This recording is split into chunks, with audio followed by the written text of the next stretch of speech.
Yeah, we're live. 7:06, doing my little dance routine here.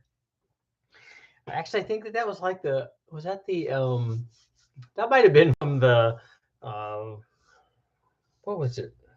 Six Flags or something? I think so.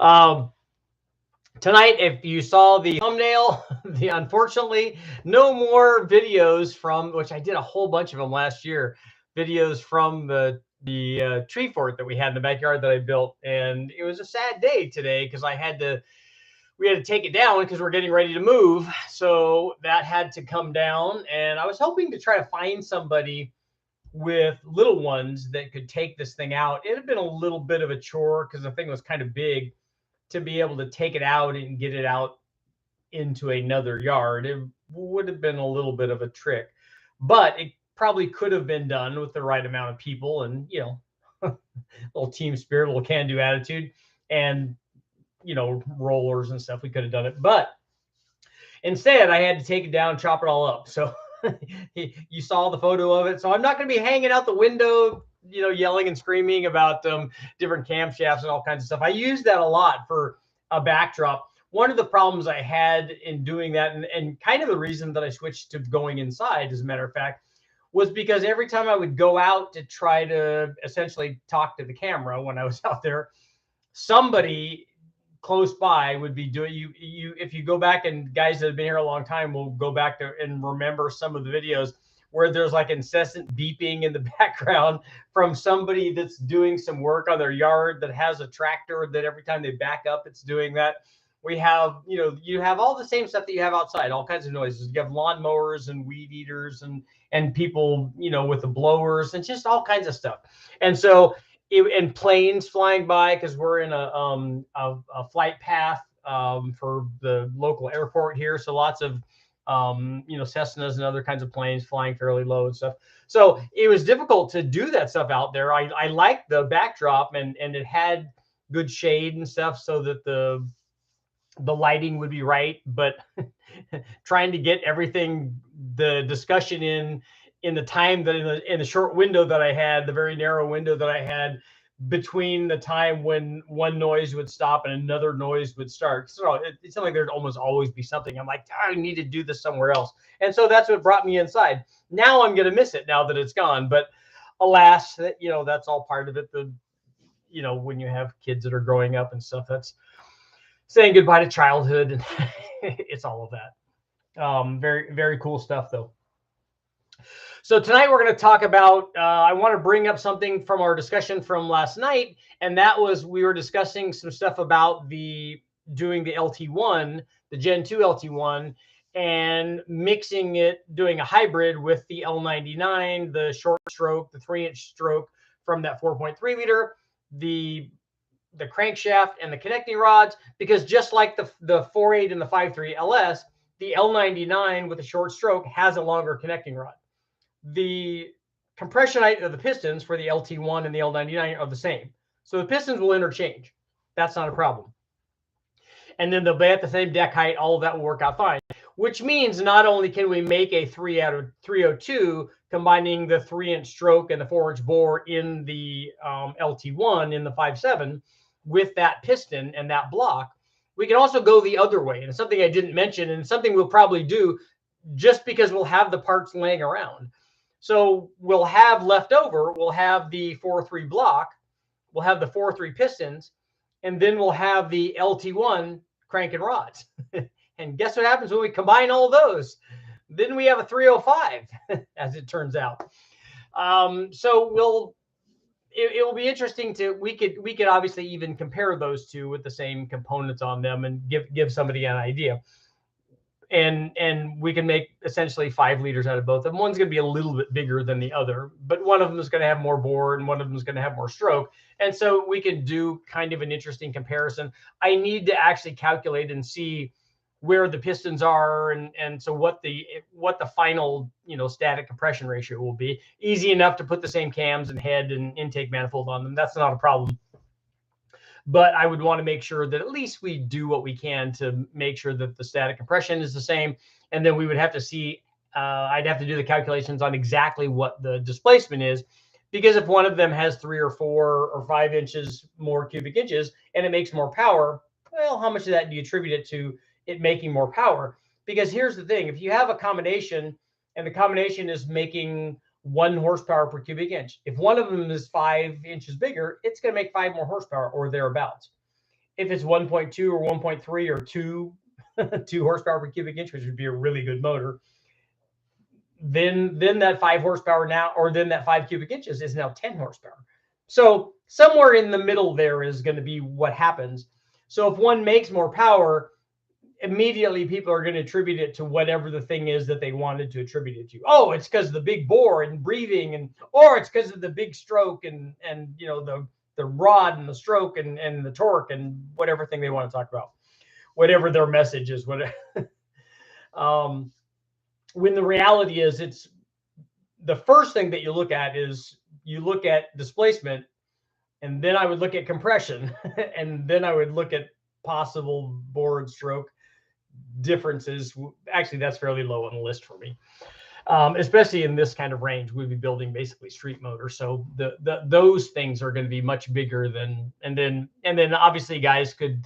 What's going to happen is guys will go, well, you know, with a bore, with a bigger stroke one, you want different cam timing. And with the bigger bore one, you want different cam timing. And so then they want different cam timing. So the cam timing is different. So really you're testing cam timing and these other changes, and, you know, all of that stuff is happening. But so that's what will happen more than likely with the Gen 2 stuff. So if we build a 5-liter version, build a 302, 4-inch bore and 3-inch stroke, we can also build the 305-ish combination using the stroke from the 5.7 and the 4.3 liter block. So that will be interesting. It would be kind of cool to see what happens. And obviously with the 305 version, it's a motor we don't care about, so we can do all kinds of weird stuff. After we run a comparison, then we just can run all the nitrous on or all the boost or whatever, and it's not something that we care about. So we could do some crazy stuff with that. Also, I wanted to talk about another option for bore and stroke, which is what I want to talk about tonight, is an LS opportunity. The guys from Summit Racing reached out and said, hey, we've got some new rods and piston combinations and stuff. We've got some 4.8 rods that we're selling, some forged rods, which is the aftermarket support for a factory length 4.8 rod was pretty dismal up until fairly recently. And I don't understand why. The 4.8 was very popular. I guess maybe when people were buying forged rods and pistons, that they were more apt to do it with a, you know, the 5.3 and the 6.0 and the 6.2, they all shared the same rod length. The 4.8 was the odd man out and takes a longer rod because it shares the same compression height piston, just like with the LT1. It's not unusual for Chevrolet to do that. The same thing happened with the DZ302 and the 327 and the 350. You could interchange the pistons with those. The problem is that the dome that they used on each of those was dramatically different because of the displacement. On the 302, on the DZ302, it had a much bigger dome to achieve 11-to-1, which is what that motor was. And then on the 327, the dome was slightly smaller. And then on the 350, the dome was even smaller yet to equal 11-to-1 with a 64cc chamber, which is what they were all equipped with, some kind of Fuelie head that had that deal. So you could interchange them, and then if you put a 302 piston in a 350, you got to make sure that everything fits first of all. But if you did, you'd have fairly high compression because the dome is going to be bigger. So on the 4.8 and 5.3, we have another opportunity to do that, and I would like to do a bore versus stroke thing. But here's the problem I'm running across. When you do calculations on all these different things, we can bore out a block. Like I ran the 4.8 crank in an LS3 block with a 4065 bore. And when you do that, you can then run, obviously, LS3 style heads on that with the bigger valves. But the problem is, if you choose that as your big bore short stroke version, you can't run that same rec port head on a 4.8 or a 5.3 or on something that has more stroke but has this smaller bore size. So if we were comparing, let's say, a 37800 bore size with a given stroke versus, you know, a bigger bore, a 4125, or and that's the thing is, if we can't do it with a 4065 bore or 4070 if we go 5 over. If we can't use that, then because we can't use the rec port head on both of those, on the small bore one and on the big bore one, then we would be forced to use some kind of cathedral port head or small bore version on both of those. And then are we handicapping one or the other with our chosen head size for that test? The other option, obviously, is to go to a 4-inch or 4030 bore, like a 6-liter or a bored out 6-liter, and then put a 4-inch stroke crank in that, and then run some kind of cathedral port head on that we could also run on the 3780 bore. So for instance, I'm thinking like maybe a set of I have a set of Trick Flow ASCAS 220 heads that we've run on 5. We ran this set on the Big Bang 5.3, and we have since fixed them and made them work again. But that 220 head could be run on both of those. A 220 head wouldn't be the one that I would pick for a 3780 bore. I'd pick a 305 head probably, or a ported version of a 706 or an 862 head. But that way we could have that bore be small, and then we could put more stroke in it, and then we could go to a 4030. But then the thing is, do we have a big enough difference between the two bore sizes and their relative stroke changes to what we want to do ideally is run the same displacement. You can go to Wallace Racing and do displacement calculator and put in all kinds of combinations of those things that you want. But when we're doing that, we have to put in combinations that we know that we can duplicate, and also combinations that we know can run with the same cylinder head. Because if you're not doing that, then you're not comparing bore versus stroke. You're comparing one combination that you put together versus another combination, and that's not really a test. That's just two entirely separate engine builds. And that's not the same thing as doing a really direct back-to-back test where we can get information on bore versus stroke. Ultimately, what's going to happen if I do this is that we're going to do one test and do the other test, and then we're going to compare them, and everybody's going to say the same thing that they've always been saying. Well, yeah, but race motors and you know, big bore and short stroke and lots of RPM and lots of head flow, and that ultimately makes more power. And then if you put more stroke in it, then it changes low speed power and all these things. And my argument is that in the range that I deal with, not a race motor and not just a bone stock motor either, the range in between where most of us operate, I doubt you're going to see much of a difference between bore versus stroke. In the range that we can actually test in bore versus stroke, you're not going to see that much of a change. I would be surprised if we even see a change at one part of the RPM range versus the other. Like a lot of guys think that, oh, if it's got more stroke in it, it's going to make more low speed torque. But it has the same displacement. So is it displacing the same amount of air? It's doing it with bore and stroke or stroke. Is it displacing the same amount of air? Is it drawing the same amount in? Is the the stroke is probably changing the piston speed, but does that do anything? And that's the thing. These are all really good questions. And for me, I know that when you change the displacement, you definitely change the power. So when we change, for instance, when we change the stroke, going from a 4.8 to a 5.3, got the same bore size, change in stroke.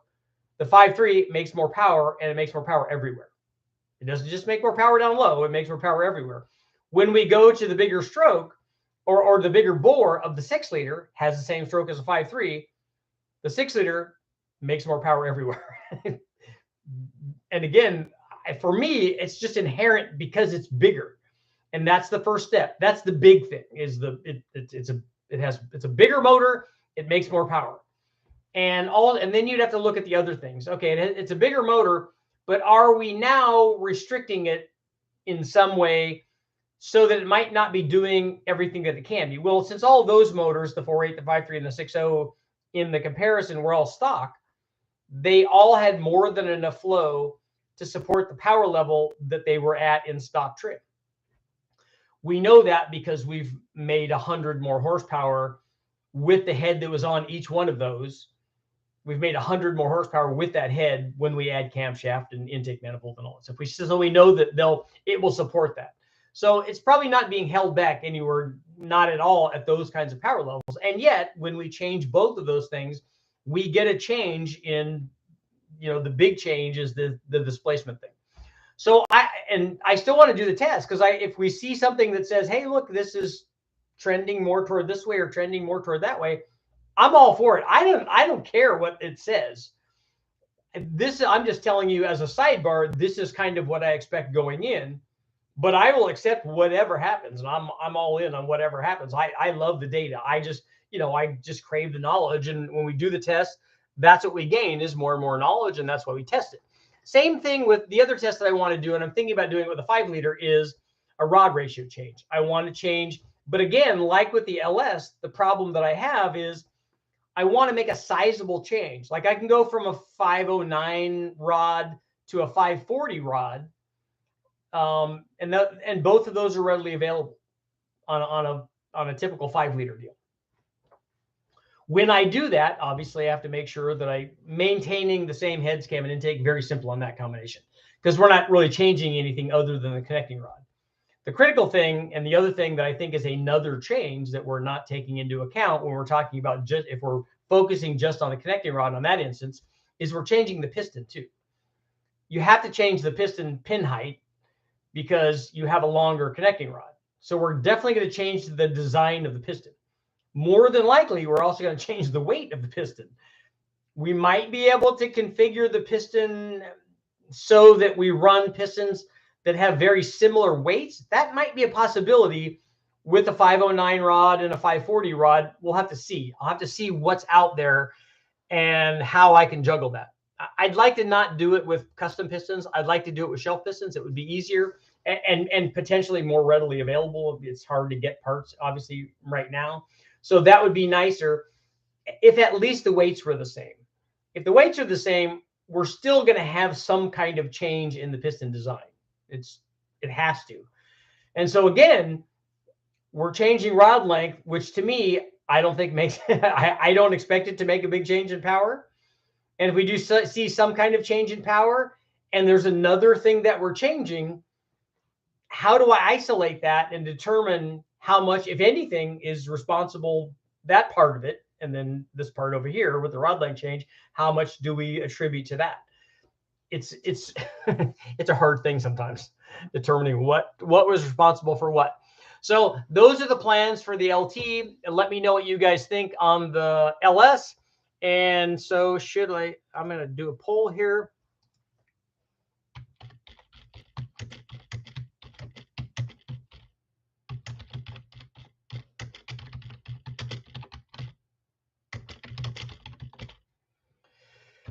Okay, the poll for tonight is, should I do a rod length change test and video?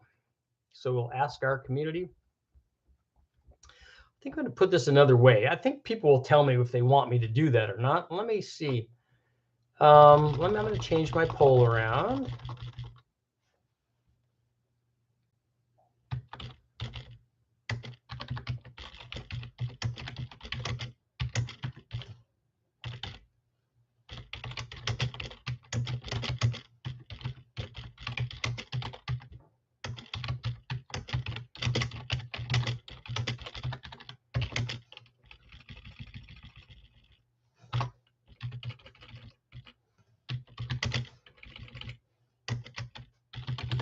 Okay, new question. Will swapping from a 5.09 inch connecting rod to a 5.40 inch connecting rod make any change in the power curve? So will the rod length change the power?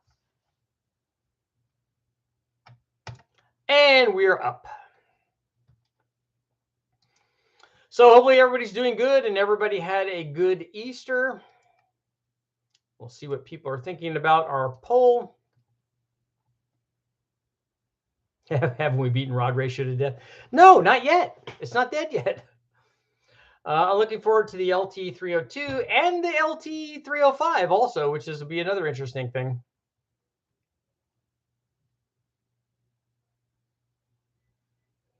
Turbo Monza, the DSS FX 4032 pistons, 3900s weigh the same as a stock LM7 piston. That would be good, but that's not really enough of a bore change, though. We would only be going from 3780 to 3900.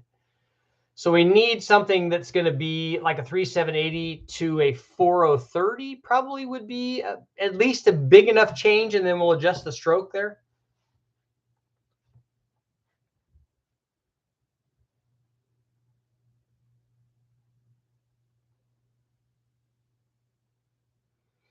What piston and rod do you recommend for an LQ4 for towing? If you're, lots of people tow a stock one, so the stock ones work very well for towing.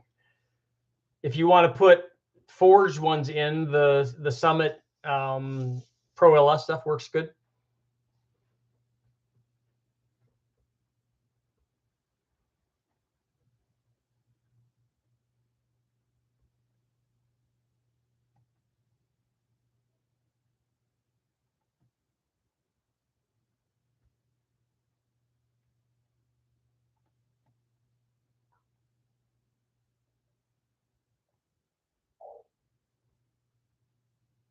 Doesn't the stroke control the RPM range?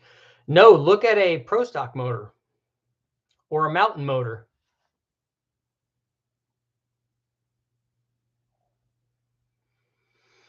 A 4125 bore with some LS7 heads, 366 or a 3.1 stroke.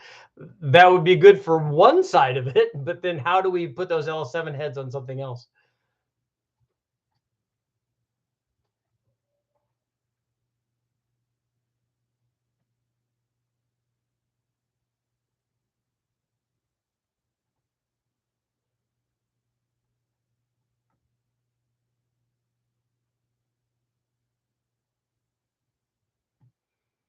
I think you'll find the big bang point of the L99 rods with heavier pistons on them.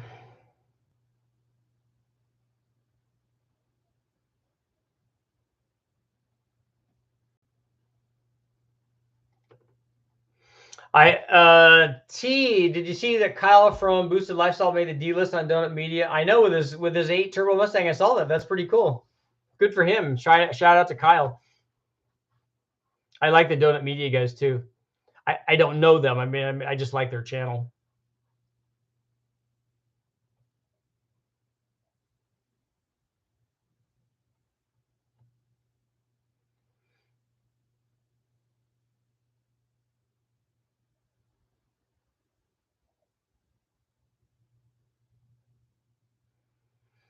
Richard, my dad has a low compression Chevy 402, everything stock, low performance engine. The heads, would they be able to support 450 horsepower? Is it a 402 big block or a 402 small block?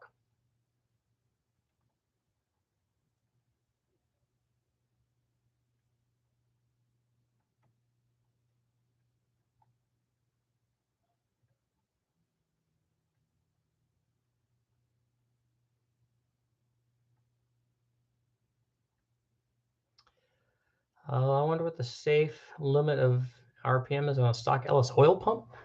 We run wrecking yard motors pretty high.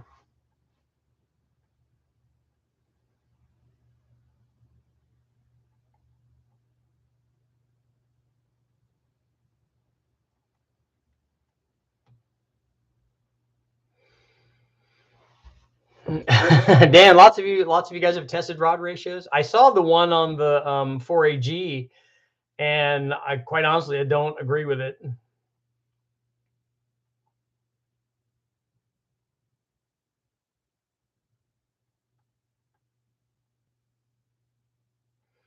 Why not 5.656 small block Chevy 400 rods versus 6-inch rods?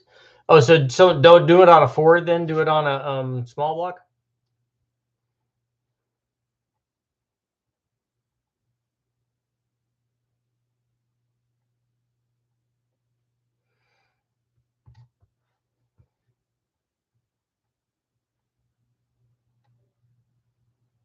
Why not 5.7 versus 5.94 on a 6067 versus 6067 on an LT302.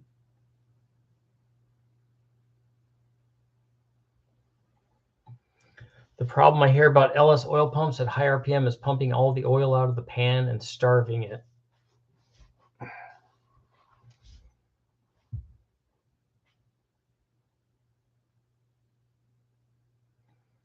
5.4 rods and a 2300 Lima versus 5893 rods. But again, you're changing the piston design pretty dramatically when you do that. Looking into some aftermarket AFR heads for my LQ4 nitrous build, compression ratio, and combustion chamber CC recommendations for a 2-stage 200 shot. The nitrous is going to add to whatever power you have in your combination. So the more power you make NA, the more power you're going to make when you add nitrous.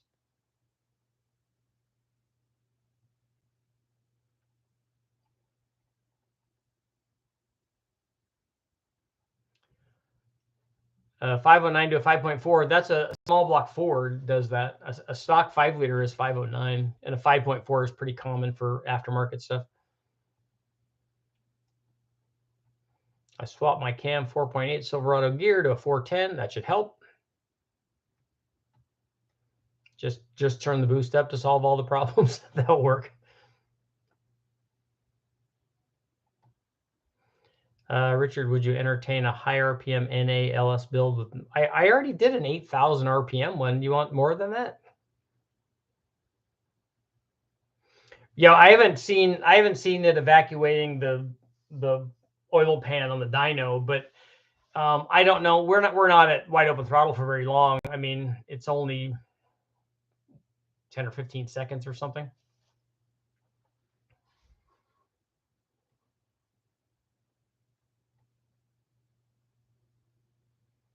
Have you tried a Big Bang GM 3.5 inline 5? No, I haven't. 3.7 inline 5. No, because I want to do the 4200 first. I'd like to do the 5-cylinder too, but I just have a lot to do. 6.6-inch rod and a 496. That seems like an odd rod length for a big block Chevy. The piston becomes very light with a 589 rod. I would think so. What's the rod length for an LQ4? It's a 6098 is a stock one, I think, and then 6125 are what the most factory or most aftermarket ones are.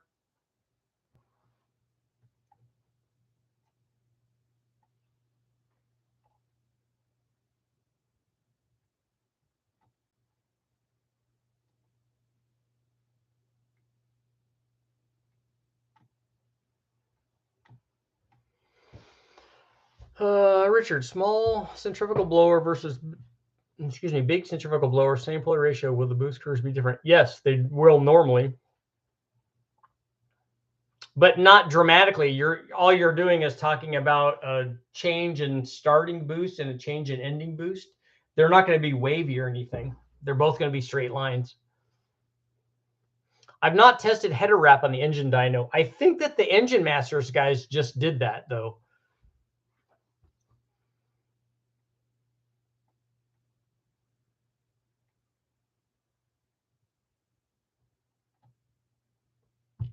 Burbank, I've got a Series 1 L67 and a mid-engine Samurai looking to turbo it. Any information on Series 1 3800?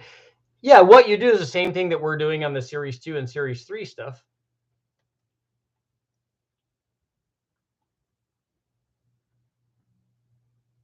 Richard, would it be the same as going from a 5.7 to a 6.0 or a 6.135 to a 6.385? 6.135 and 6.385 are common rod lengths for the big blocks. 5.7 to 600 is a 300 thousandths. So the big block one would be less than that.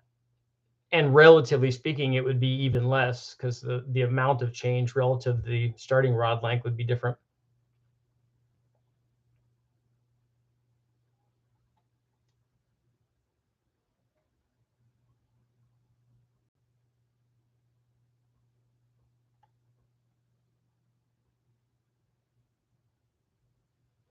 A 327 and a 350 Chevy do not share the same piston and pin height. They don't share the same piston, but the pin height should be the same for the pistons.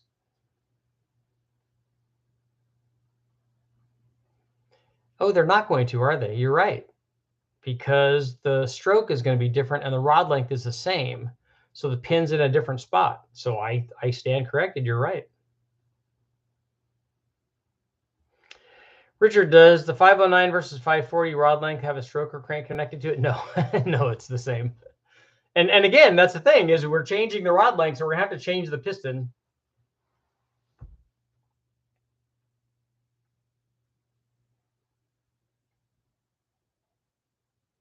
Tyler, if it's a Craftsman, it will last forever.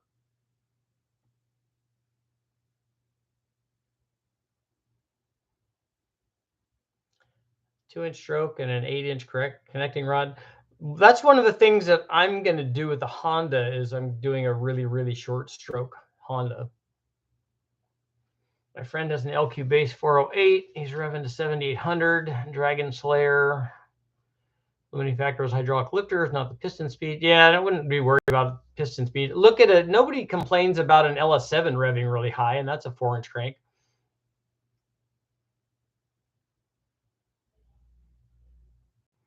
How about running half of a V8? Sometimes the guys at Bonneville do stuff like that.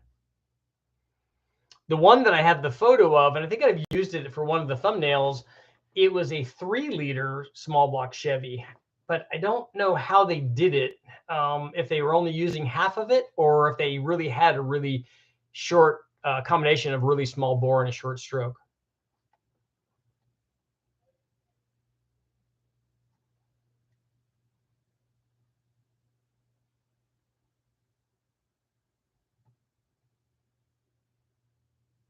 Yep, the treehouse is gone. I tore it down.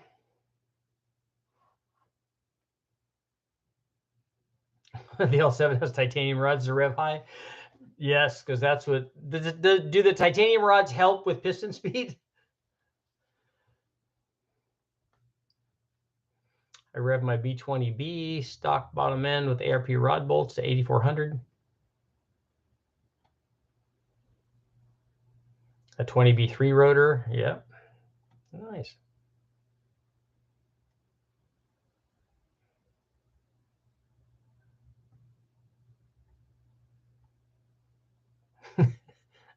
Charles, you're assuming an awful lot about the tree fort if that's where you think it went. I think it went up.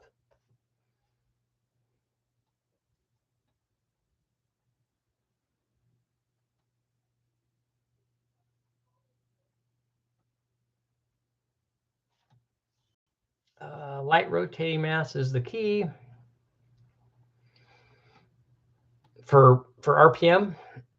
It's the key. It's actually the second key on your key ring. The first key on that key ring is valve train. Racer D, no, I did not get to I didn't watch anything online today. I was doing treehouse stuff.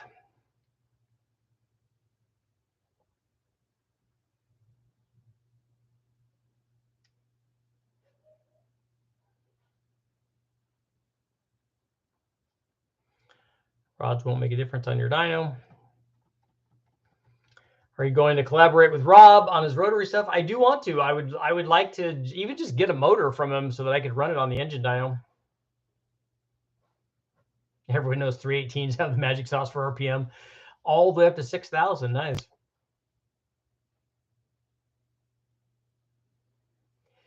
TPI the 302. So you want a tune port on the 302? That's the wrong combination. Then you're doing like low RPM stroker based induction systems on the high RPM short stroke 302. We already did that on the L99. Richard, how high would you be comfortable spinning a high effort 4.8 liter NA built for high RPM without lots of exotic parts?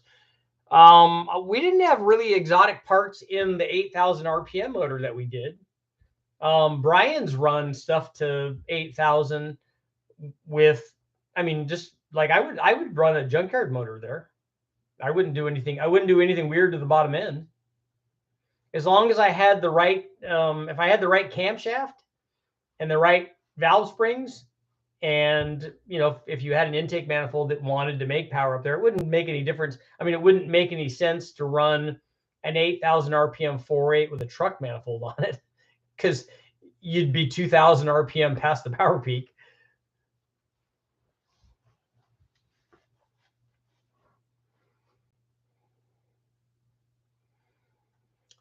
Turn the treehouse wood into a doghouse. My dogs sleep inside, so they're not going to be cool with the doghouse.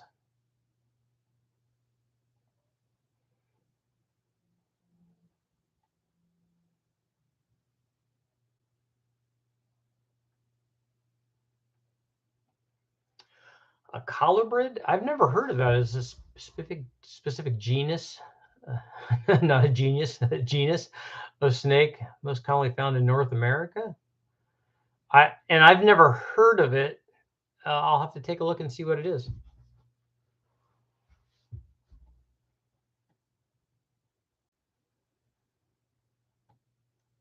A light rotating assembly is detergent to power. Is it a detriment? Is that what you're thinking of? The lightweight rotating assembly will make more power.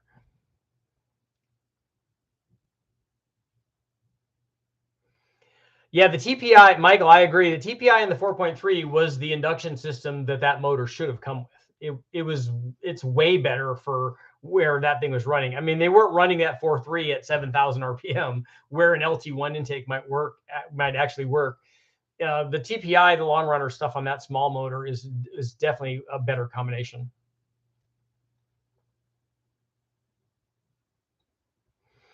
Have you ever tried a big RPM bang? No, I've only run to 8,000 a couple of times on stuff.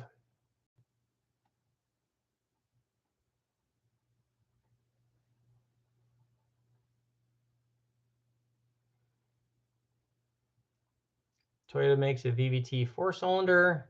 Forgot the name, but it's found in the Celica, GTS, Matrix, Lotus Elise.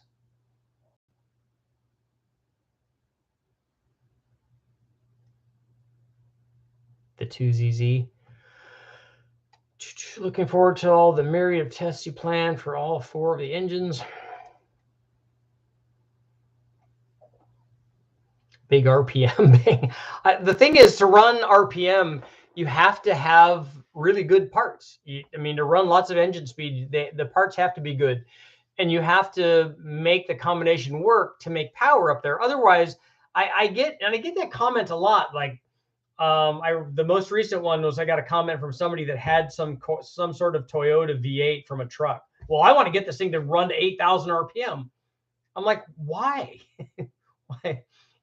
That's 3,000 RPM, or at least 2,500 RPM higher than it wants to make power. Why do you care about revving it there? It's going to be down 200 horsepower out there unless you do all the other things to get it to work there and make power. It's not just revving it there. It's making it efficient there, or giving it a reason to actually go there. And, he was probably young and new and didn't understand all that. He just wanted the RPM. But when you showed them on a dyno curve that, hey, look, here's your power peak at 5,400, and then now here's 8,000. You should have just stayed at 3,000, because you were making the same amount of power at 3,000 as you were at 8,000, because it was happy at 5,500.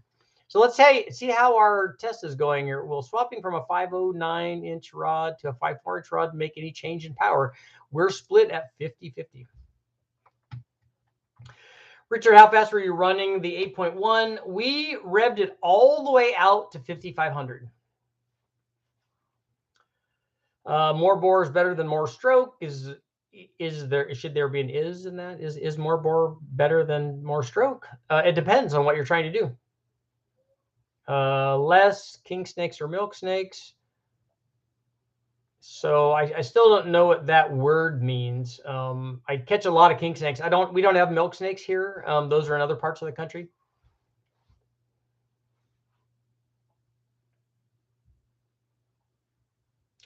John, king snake, all snakes are necessary. More bore can be better for yada, yada, yada.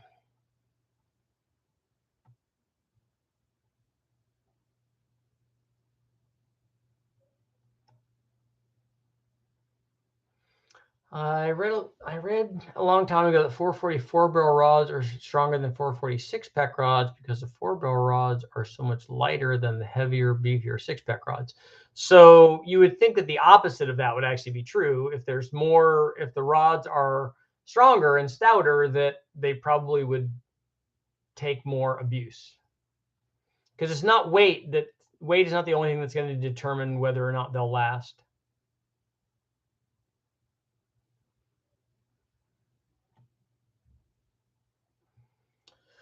Caleb, what we did to free up the rotary was we poured transmission fluid down the carburetor, and then that's exactly what we did, was move it back and forth with a big bar. We let the trans fluid or power steering fluid, we let it sit for a little while to like seep in there, but then we just started like trying to move the thing back and forth, and eventually it freed up.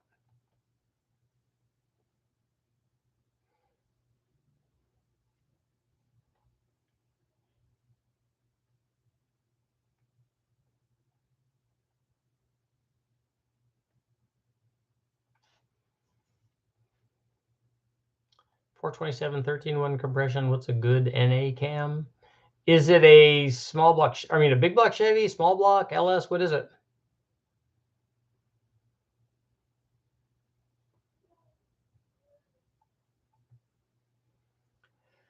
.48 with a good oil pump, and you're there with a good cam and springs.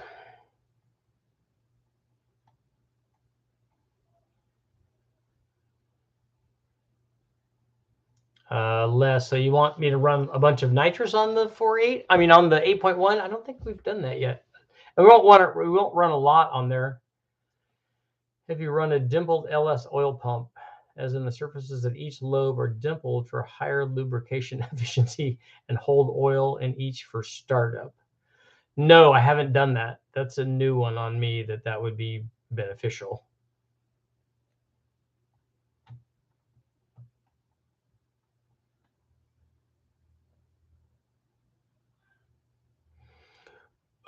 Travis, when I poured it in, we just poured it in because what was stopping the thing from rotating was the apex seal. So we poured it down into the motor, and we rotated it back and forth, and it freed up the stuck apex seal.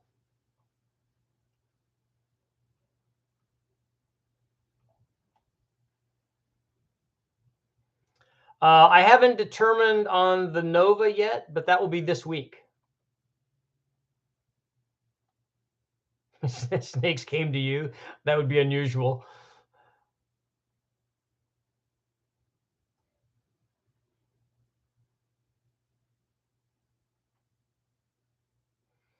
Jesse, on your turbo combination for big block, if you have, I would worry less about the tight turns than I would about the size, the diameter of the exhaust tubing. The turns are gonna, restrict flow a little bit, but it depends on how kinked they are. But look at the exhaust size relative to the power output.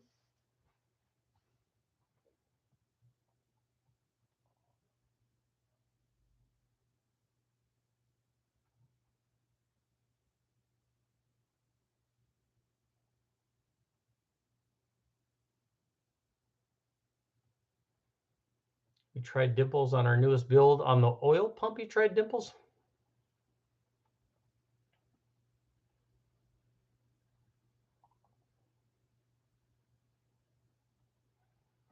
The rod ratio will change where the piston reaches peak flow demand. So the rod ratio does change cam choice.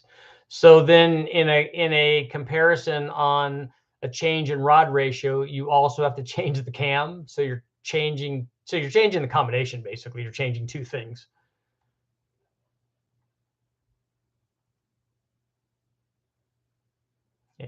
Anything that emulates a golf ball has to be good.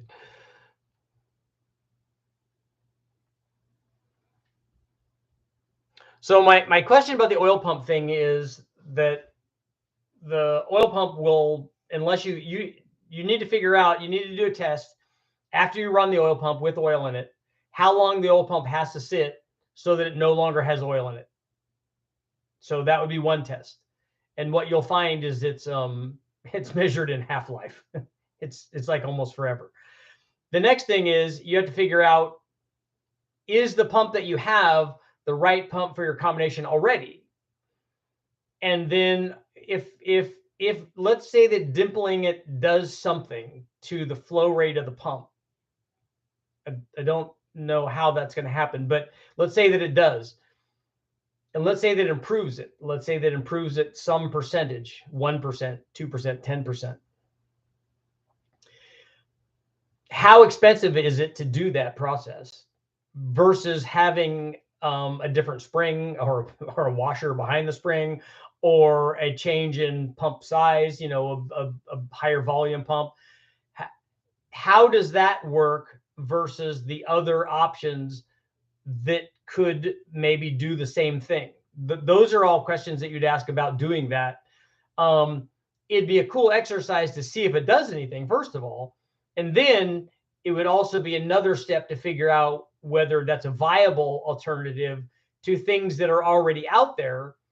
And for you looking at your combination, maybe there's something else that's holding back the oiling on your system that also need to be adjusted, irrespective of the pump and even irrespective of the pump flow.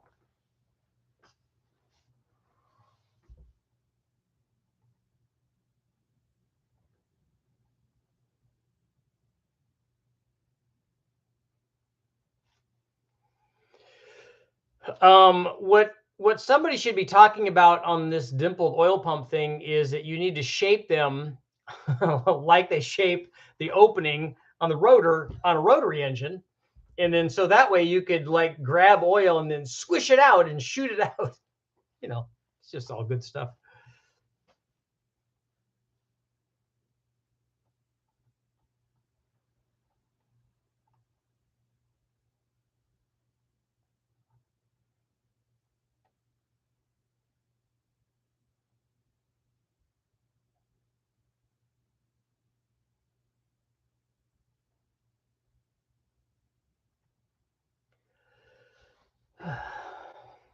Wow, somebody's omnipresent? That would be a good superpower.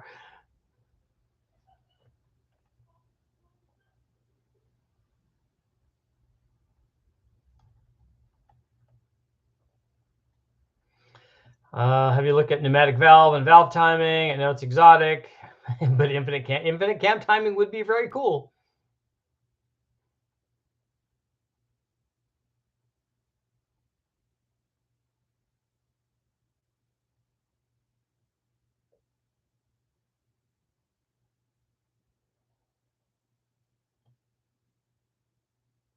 Have you had a chance to run a GT500 or GT350 or 500 motor on the dyno? If you're talking about the newer ones, I haven't run one of the flat plane crank motors on there. If you're talking about the Coyote based stuff, and the GT500 stuff, I've run lots of 5.4 and 5.8 versions, and I don't know what the most modern version is.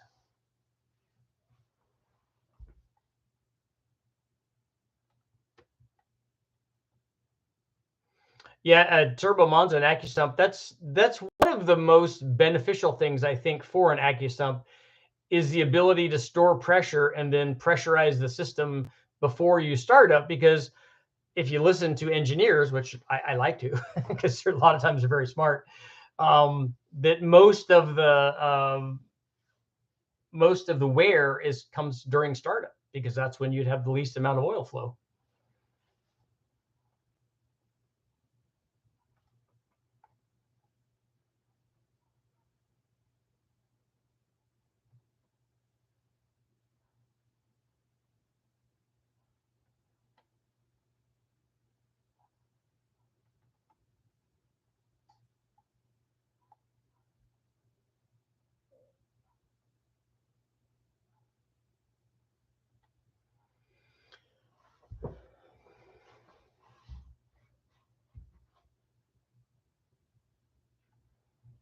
I think it's a cool idea. I want to see somebody try it. I don't know that, like I said, you have to decide whether or not, even if it is successful, whether is it saleable? I mean, is it something that you could use to solve a problem if there was a problem there, and is it a better solution than other available solutions? And even if you can't do that, just testing it because it's something new and different, I'm all for.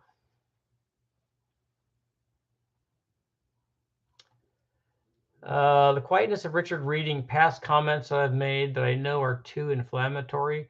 I'd like for you to point out one comment that was too inflammatory for me to read. That would be interesting. Have you run cylinder swaps, cams, like 4-7 swaps? Yes. I haven't noticed any power change on those. We have tested those. I know that I've tested them on a big block, and I think Brule has tested them on a small block too. The GT500 as a 5.2 cross plane, and okay. See, I don't know what the modern version is. I'm still looking at 5.4s and 5.8s. I thought you said polished heads were a waste of time. Who said that?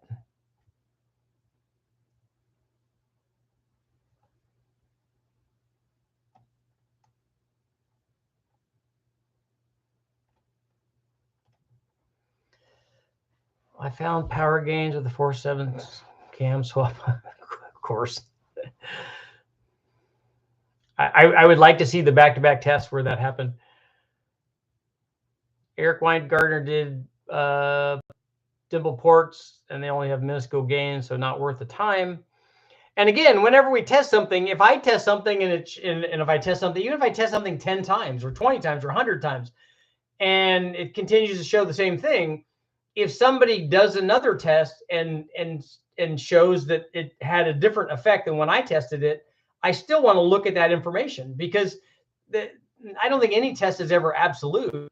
And a lot of the stuff is very combination specific.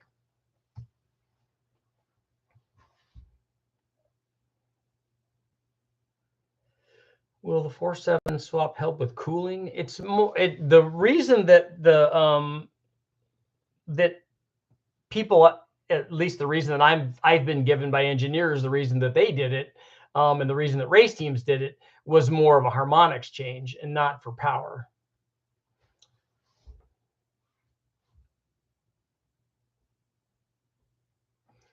I bet I can come up with comments they won't read, but that's not really the goal. The comment was that comments have already been made that he won't read, and that's not accurate. Richard, referencing the cylinder swap, was there any noticeable difference in the engine and all? What cylinder swap? You mean a 4.7? The exhaust note was different. Polishing heads without reshaping the port is a waste of time. I don't know what. Is that that must be in reference to somebody talking about polishing heads? I don't know. I don't always know what people mean when they say polishing heads. Are they talking about, most people use the term porting and polishing. And to me, that just means that they ported the heads. The polishing part is maybe it's cosmetic, but maybe that just makes it look better. To me, all that means the same thing. Like a CNC job is still porting and polishing the head. A lot of guys want to take off after it goes through a CNC machine, depending on what size cutter they use. A lot of guys want to knock the ridges off. Personally, I think it looks better, but they want to knock those off, because the flow, the eddies, and all. And then when they knock those off, then nothing happens. Nothing happens to the flow. So, but to me, all that means the same thing. Porting heads is definitely worthwhile. You can definitely get power from that. If you improve the flow rate of the head, you improve the power potential of the combination. Now, whether or not your combination, if you had a bone stock 5-liter Mustang and you put a head that flows 400 CFM on it, you're not going to get very much gain, because none of the other stuff can now take advantage of that. So the same thing works, on a smaller scale when you port something.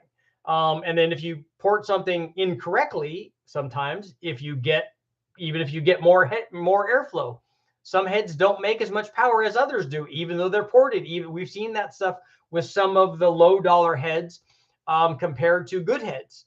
So if we get a head that, has more airflow, it should theoretically support more power. When we put it on, that power isn't really there. It doesn't make the power that the airflow suggests. And it certainly doesn't make the power that other heads, like an airflow research head or a trick flow head, that has similar or even maybe slightly less airflow. When we put those heads on, those heads make power. So it's not just an airflow thing. The airflow bench is one step toward making the power, and then the power is one step away from taking it to the track and making it work. You know, these are all just steps that we're taking.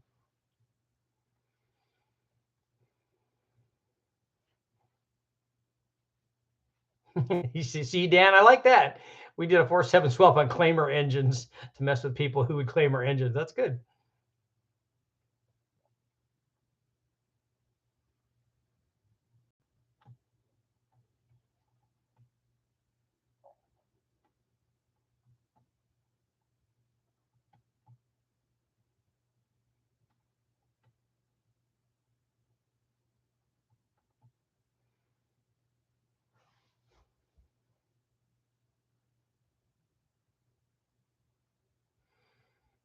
Brian, yes, definitely let me know what happens.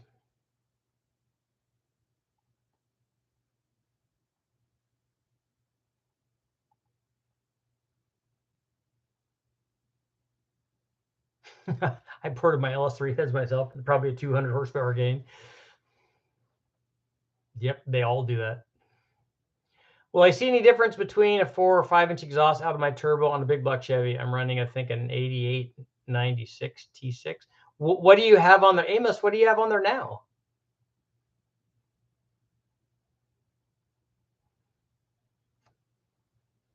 You're only running like how many? Oh, I don't. How much boost are you running on that?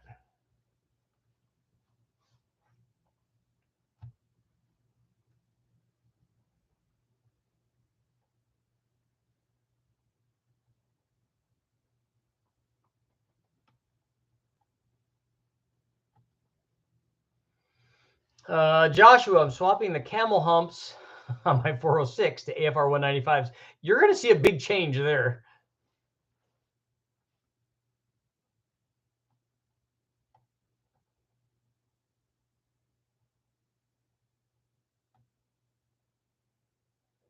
Have you done tests on long tube versus short headers on a turbo? I have not.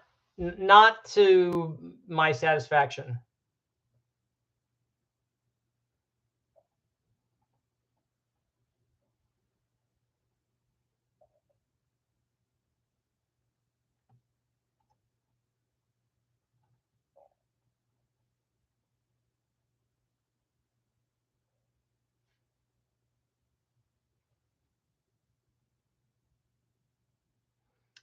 I haven't done any exhaust yet. I was planning on staying around 8 psi for now, but you know how that goes. Yeah, I know how that goes. I can tell you that the turbo will be happy at its like maximum amount of exhaust flow after the turbo. How much that's going to be depends on what the NA power output is of the motor, what size the turbo is, how much boost you're running, you know, and it's going to be a stepped amount too. So if you're trying to run 1500 horsepower, then yeah, you need a really big exhaust on there. If you're trying to run 500 horsepower, you know, the exhaust doesn't really need to be that big. And then it's, you know, like I said, it's certain amounts for each kind of different power level. Travis, your comment on harmonics earlier made me think of dampers. How would you test the effect of a harmonic damper? How whether it works? That has to be done on a test fixture, and we've tried to test different, and we can only test the effect of power basically on the dyno. So we've tried changing different kinds of dampers because the guys from Westech had a damper company come out to them and run a couple of different dampers on a test engine to see if there's any change in power. And there wasn't any in the testing that we're doing.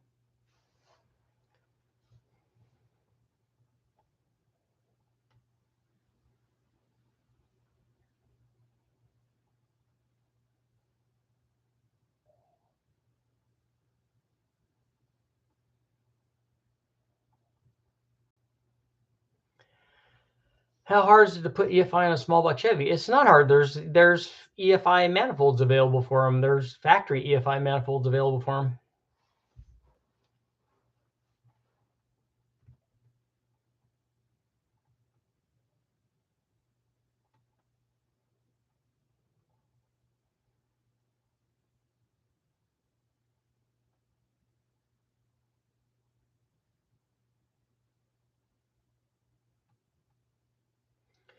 John, so many people that are skilled with you, Richard.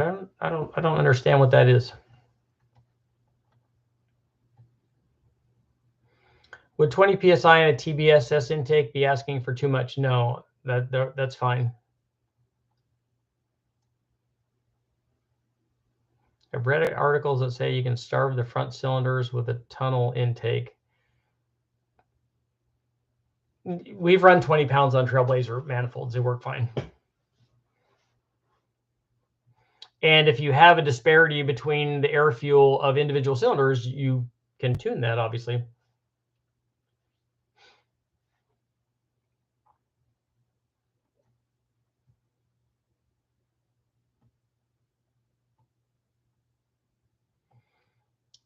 Dan, when you guys were testing rods or dampers, were you testing, were you guys changing the weights, or were you guys changing the diameters of those?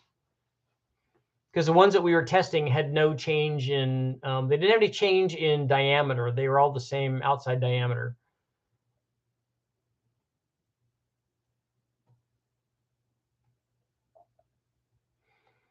And Amos, if you run a 4-inch on yours, you'll be fine. If because a lot of times a 5-inch gets kind of ridiculous and doesn't fit in a lot of places.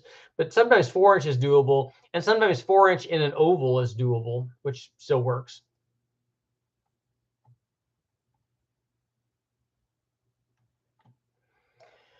Have you ever done a test on the cooling effect of moving the ejectors further away from the port? Yes.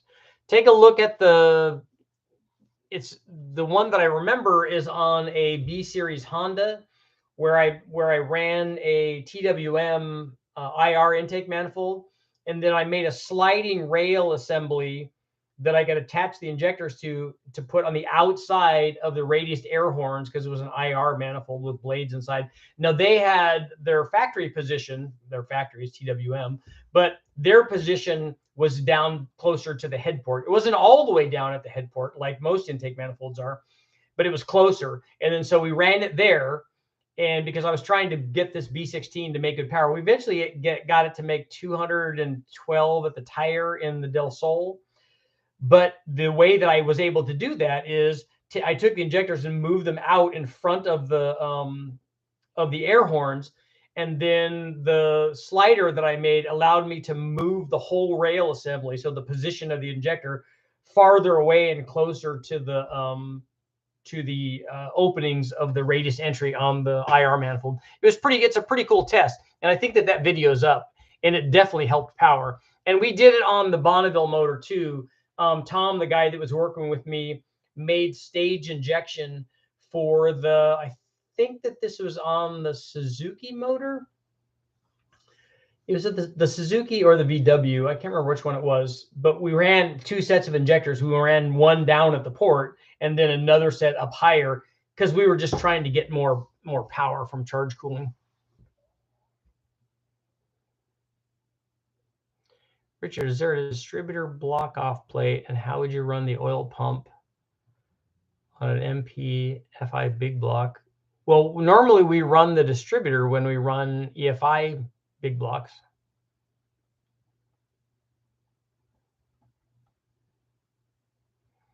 Because you can run a dual sync distributor.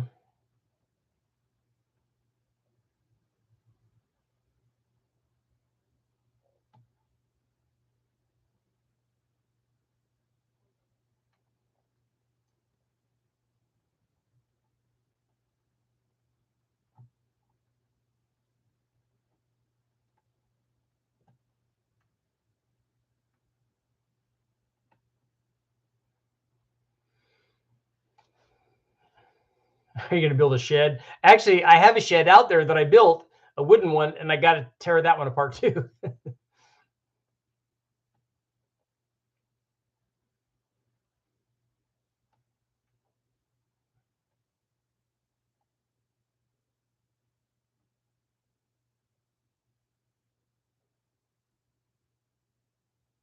When you dialed the Mad Adder Blueprint 540, did you use a 671? It was actually a 671. I wrote 871 on the notes, but it was the same 671 that we ran on everything else. It was one from the blower shop, And then the kit was the rest of the kit came from the guys at Speedmaster, but it was a blower shop 671. It was a good one because it was stripped and stuff, but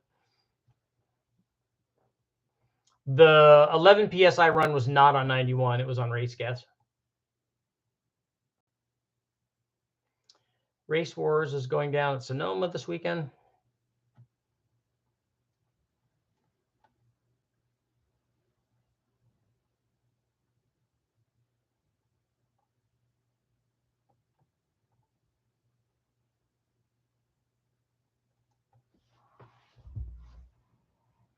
Do you know of anybody running a dual sniper style EFI throttle bodies on a tunnel ram? The tunnel ram with an EFI solution on top would be a killer street combo. You can do that. It works.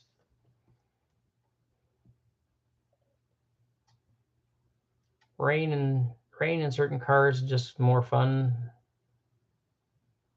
than dry roads. No, not closer to West Tech. Richard was wanting to run coil packs on the big block Chevy with the Universal Terminator X. Would have the distributor work out first. I don't know if it will fit, but take a look at what they use on the take a look at what they use on the LT motor. They have a drive assembly that bolts down to the valley that might work for what you're doing. Because are you putting a crank trigger on it? Todd's in the house. The answer to the poll is I don't know. I want to do that test. I just want to know what other people thought. I don't think it will. I don't think it'll change it. And you know, there's all of this argument about the acceleration speed of the piston, you know, towards top dead center, away from top dead center, and then that in relation to the other valve events and all that stuff. My contention, just like my contention is with the stuff that happened with, you know, flipping the piston to change the offset on the piston, we're doing a similar thing. And the thing is, are we doing enough for it to make a difference? And this, you know, I get comments like from Racer D about, well, you got to change the camshaft for that. Well, my question is, and this is the test guy coming in, is if we change the camshaft, I would want to run that same camshaft with both connecting rods. Because what I can almost guarantee you'll see is whatever change that camshaft makes, it will make that with both connecting rods. And I see that all the time. I see guys tell me that, oh, but you need to run this with it. I'm like, okay, that's good. Like that was the whole rec port cathedral port thing. Well, you ran the wrong cam. You ran the wrong cam with the rec port. Okay, well, let's run a rec port camshaft with it. But I'm not going to just run a rec port camshaft with a rec port head. I'm going to run the rec port and the cathedral port cam with the rec port heads and the cathedral port heads. So I'm run both sets with both of them. That way we know what they do. Because if you just run one set with the thing that you wanted to change and go, hey, see, there it worked. It made more power. Yeah, but you changed the camshaft. So we know from the test on the cathedral port rec port thing that when we did the cam test, the camshafts did the same thing on both sets of heads. They changed the power the same kind of amount on both sets of heads. That tells us that the cam is doing something, and that you don't, it also told us that you don't need a specific cam with that. The bigger cam, which was the rec port cam, because it had more exhaust duration, made more power at the top. It made a little bit less power down low. Through 90% of the curve, the two motors were identical because they had the same intake duration. That's what I tell people. But that's the thing. In any of this testing, if you say that, okay, you need a different camshaft with the connecting rod, if I was going to do that, I'd run the camshafts, the same camshafts, the two camshafts, with both connecting rod lengths and see if there was a change on both of them. Because what I have yet to see is when I do that kind of test, which 99-point-something% of the people never do. If you do that kind of test, I have yet to see a situation where it does something on one and doesn't do it on the other one. And that's what I want to see. I want to see where it actually responds to this, but it didn't respond to this. And that would be the thing with rod length. That was the thing with the cathedral port rec port deal. That's the thing with long runner and short runner intake manifolds under boost or NA or with the centrifugal blower with the turbo. They do that. There's not a situation where they don't do that. There's almost not a situation where they don't do that, because I can't say never, right? So we'll end our poll at a whopping 55% saying yes, that they think that the longer rod will make more power, and 45% saying no. The Engine Masters guys did a test on rod ratio. I've talked to Freiberger many times about that, and talked to Westech or talked to Brule about it many times.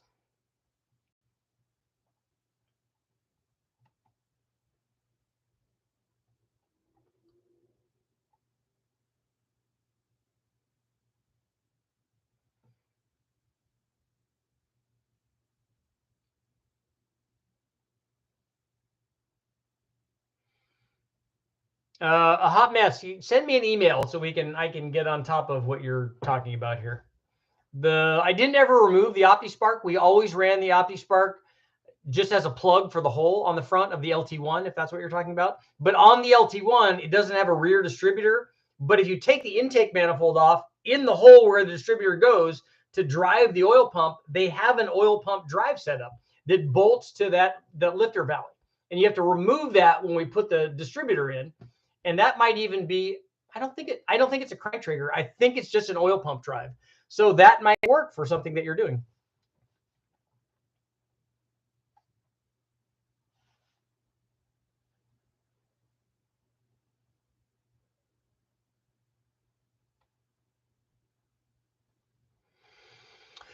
Joshua, when I've run a 5.7 versus a 6-inch rod, as a matter of fact, I did it on 3 different motors, and I didn't see any change in power when I did it. So maybe you won't see anything.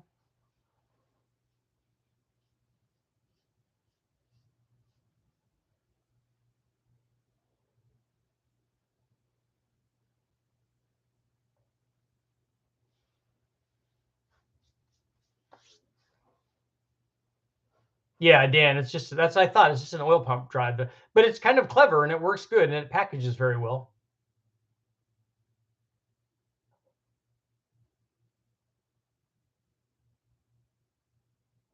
Yeah, Brule's a great guy. I mean, he's awesome to be around.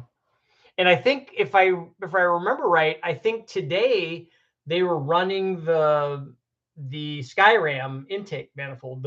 I don't think the Engine Masters guys got to do it, but I think that the Holly guys were there running it.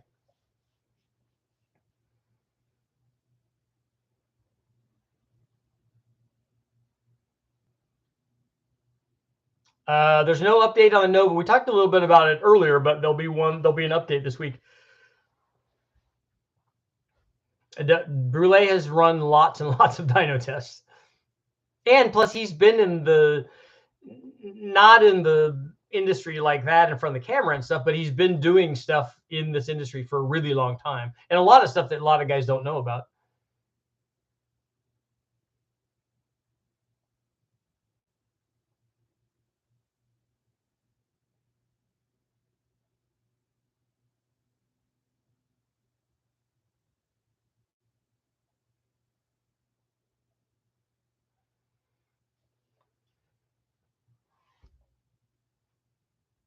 What do you think about the new, this will be the last one for tonight. What do you think about the new LT engines, direct injection, and the fact that knock is almost eliminated?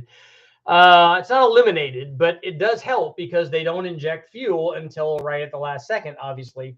And it's done under high pressure because they're fighting, high cylinder pressure. And if there's not available fuel for detonation to happen until right at the very end, they can kind of help control it. That doesn't mean that you eliminate it, though. It's still possible to get detonation in those motors.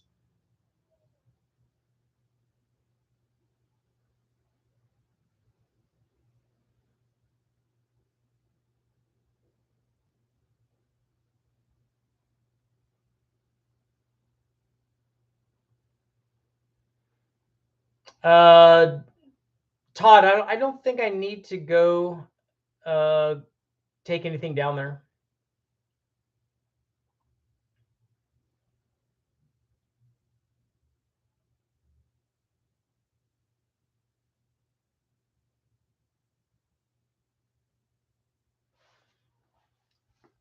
Okay, guys, I got to get going. Thank you guys all for showing up. I'm happy when everybody like contributes. That's all good. That's why we're all here, to like yell and yell and scream at each other like a family, right? That's what we do. Thank you guys all for showing up. I will see you guys all tomorrow.